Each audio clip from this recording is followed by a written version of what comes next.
अबुल हसन कुतुब शाह, जिन्हें अबुल हसन ताना शाह के नाम से भी जाना जाता है, कुतुब शाही वंश के 8वें और अंतिम शासक थे जो दक्षिण भारत में गोलकुंडा साम्राज्य के शासक थे। अबुल हसन कुतुब शाह कुतुब शाही राजवंश के इतिहास में एक महत्वपूर्ण व्यक्ति थे, जिन्होंने 16वीं सदी के अंत से 17वीं सदी की शुरुआत तक गोलकुंडा राज्य, वर्तमान हैदराबाद, भारत पर शासन किया था।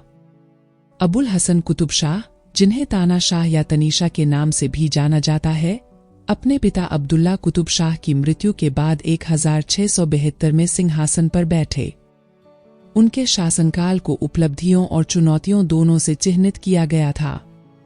अबुल हसन कुतुब शाह अपनी सैन्य शक्ति और रणनीतिक कौशल के लिए जाने जाते थे।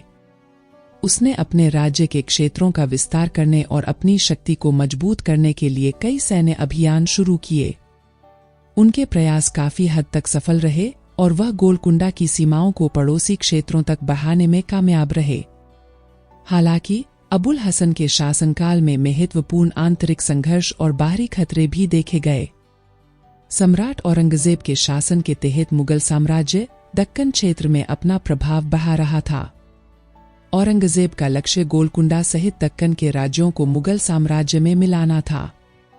मुगल विस्तार के प्रति अबुल हसन कुतुब शाह के प्रतिरोध के कारण गोलकुंडा और मुगल सेनाओं के बीच कई संघर्ष हुए।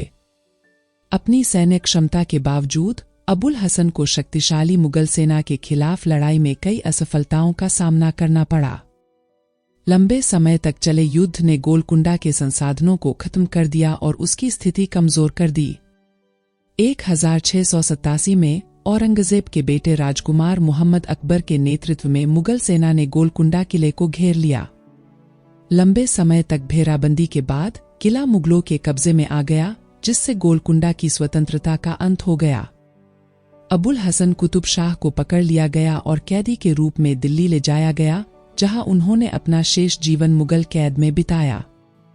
अबुल हसन का कब्जा और उसके बाद गोलकुंडा का मुगल साम्राज्य में विलय इस क्षेत्र में कुतुब शाही राजवंश के शासन के अंत का प्रतीक था।